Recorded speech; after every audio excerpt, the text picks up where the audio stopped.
Alright, today's video, I'm making this more rad than it already is.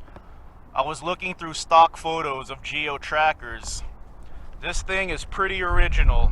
The only thing it has is a roof rack and some holes in the front for the tow bar.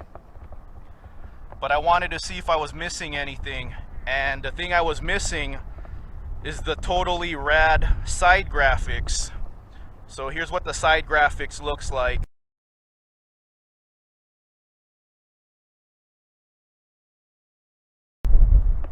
This is also a Suzuki Sidekick, and here's what the Suzuki Sidekick graphics look like. It's a little bit different. So on the convertible, the Tracker font is up here, and on the tin top, the Tracker font is on the side.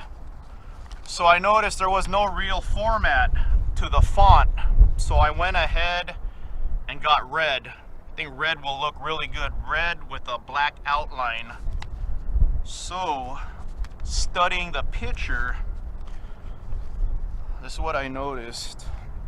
It appears I could use this line right here as a template, so the font will go above this, and then it's a couple of inches over, so pretty simple. I'm going to use this as the template, and I'm just going to probably put a piece of tape so it's a couple of inches over, so it's uniform on both sides.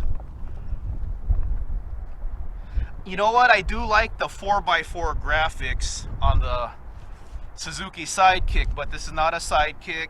I want to keep it 92 like what the designers intended, so I will not put the 4x4 like the Sidekick. If this was a Sidekick, of course I would do the Sidekick graphics, but I'm going to put the big Tracker font on the side, and it's missing Geo right here, so I'm going to measure this out and get it in the middle as much as I can. So here's the Geo right here.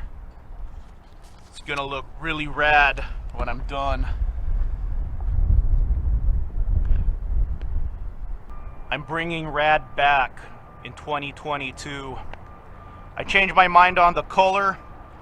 I was gonna go with red, but I went with blue. It's amazing what a decal does. It just added to the retro vibe of this thing. Automobile manufacturers no longer use gigantic font on their vehicles to announce what you're driving. You could be on the moon and see I'm driving a Tracker. You're never gonna mistake what this thing is now. And then it has the Geo font on the back. The reason why I went with blue is because of the interior. This is not tinted, and I probably will never tint it. This vehicle has the best visibility of anything I've ever driven. Big windows, small A pillar, small B pillar.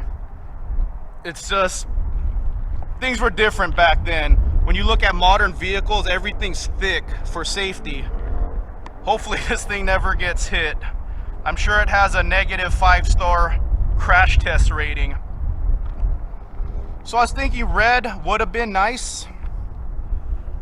Red would have been cool. Red, white, and blue. But here's the thing. Here's the thing about Geos. Geo was a GM division made to compete with imports. They wanted to have a more import feel. See, when you look at the Geo logo, there's a Chevrolet logo right there.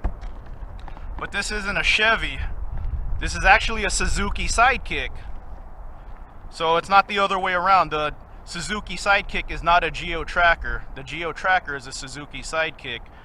And then the Suzuki Swift was a Geo Metro, or vice versa. The Geo Metro was a Swift.